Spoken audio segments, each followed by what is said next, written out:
people won't be able to stomach the shocking news we're about to report in this video.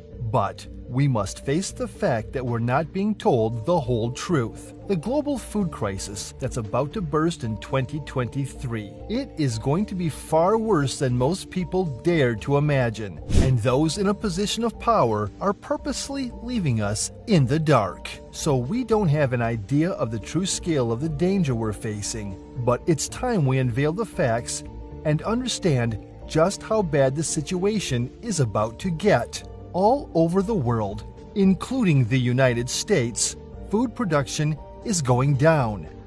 Reserves are being depleted. Currency fluctuations are causing massive headaches for countries to import food. Crazy weather patterns are devastating essential crops. Animal disease is resulting in meat shortages and the decimation of millions of chickens and turkeys in numerous countries, and the escalation of the Ukraine crisis means that fertilizer exports are going to be restricted, so the shrinking pool of farmers will be left scrambling to meet the massive global demand. In other words, this crisis is about to hit us from each and every front. The term perfect storm doesn't even begin to define the extent of the disaster that is brewing right now. That's why we're trying to sound the alarm about this as loudly as we can, and maybe you should start doing that too. This is not a conspiracy, a possibility, or a forecast for the future. It is happening right now. In fact, for years the United Nations has been warning about the rise of global hunger and urging global leaders to do something about it. But very little has been done to prevent things from getting worse. And about a week ago, the UN World Food Program issued an urgent call for action to address the root cause of this crisis, noting that the entire world is at risk of yet another year of record hunger. The global food crisis is a confluence of competing crises caused by climate sharks, conflict, and economic pressures that has pushed the number of severely hungry people around the world from 282 million to 345 million in just the first months of 2022. The executive director of the UN World Food Program, David Beasley, stresses that this is an unprecedented global food crisis, and all signs suggest we have not yet seen the worst. For the last 3 years, hunger numbers have repeatedly hit new peaks. Let me be clear. Things can and will get worse. Unless there is a large-scale and coordinated effort to address the root causes of this crisis, we cannot have another year of record hunger. The report also notes that the fact that this is happening at the time we are moving toward a global economic recession makes everything exponentially worse. In several countries, governments' ability to respond is constrained by their own economic woes, such as currency depreciation, inflation, and debt distress. This will see an increasing number of people unable to afford food and needing humanitarian support to meet their basic needs. Unfortunately, the food crises that we've seen erupting and aggravating in many poor nations over the past few years have just been the tip of the iceberg. Now we're talking about proportions that are truly extraordinary, and that will impact the lives of billions of people. Many of us haven't seen hunger spreading so rapidly in our lifetime. At this very moment, there are large numbers of people that are now facing starvation in the backyard of the United States.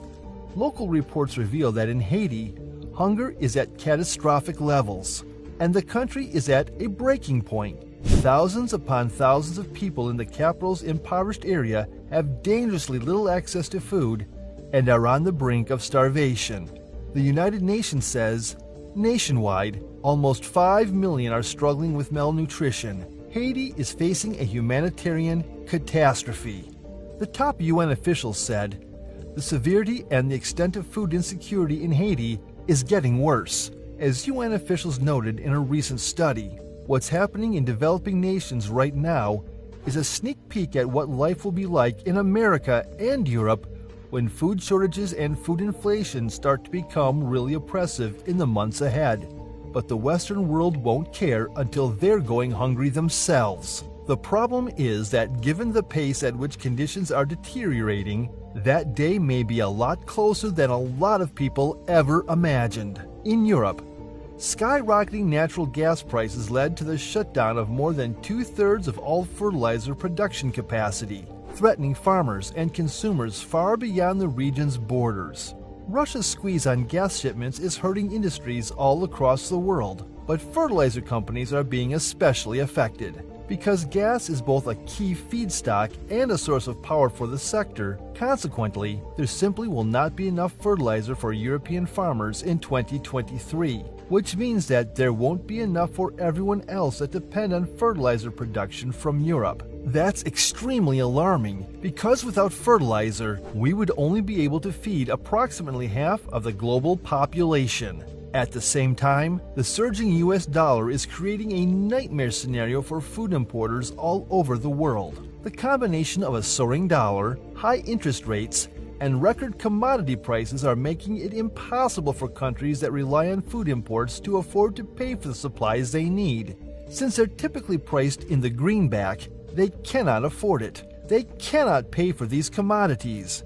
It's happening in many parts of the world. In Ghana, where the country has lost about 44% this year against a dollar, making it the second worst performing currency in the world. There are already worries about food shortages ahead of Christmas. We think there's going to be a shortage of some food items, which includes buyers of grains, flour, and rice. The reason why the US dollar has been spiking is because the Federal Reserve has been aggressively raising interest rates when the value of the dollar goes up. Developing nations have to pay a lot more for food in their own local currencies. This means that the actions of the Federal Reserve are actually contributing to making the global food crisis even worse. But it doesn't seem like they'll stop hiking rates anytime soon. Meanwhile, crazy global weather patterns, the worst drought of the century, are absolutely devastating agricultural production. Data compiled by the Washington Post revealed more than 80% of the U.S. is facing traveling dry conditions right now. In the middle of the country, the dry weather has resulted in a horrific crisis for barge traffic along the Mississippi River. The barge industry is crucial for moving aluminum, petroleum, fertilizer, and coal. Nearly 60% of the grain and 54% of the soybeans and a third of the coal are U.S. exports that are moved via barge. But given that water levels on the Mississippi River are at their lowest point in more than a decade, thousands of barges and boats are stuck waiting. For this reason, rates to move goods by barge have exploded, and we could ultimately see massive amounts of agricultural produce rot before it can get to consumers. The U.S. Department of Agriculture reported that the cost of moving grain by barge from St. Louis jumped 218% compared to a year ago. Shipments from Cincinnati and Louisville, Kentucky shot up by 196% over the same period. The latest numbers show the highest U.S. dollars per ton prices ever recorded. Currently, at $90.44 prior to the massive spike, it was under $10 to move a ton of goods. The vast majority of the now stranded bean piles and other farm goods were intended for major export terminals in the Gulf of Mexico. But while at least some of them appear to be covered and ventilated, how long will they really last before spoiling? Thank you for watching. If you've enjoyed this video, please support our work with a thumbs up and don't forget to subscribe to our channel.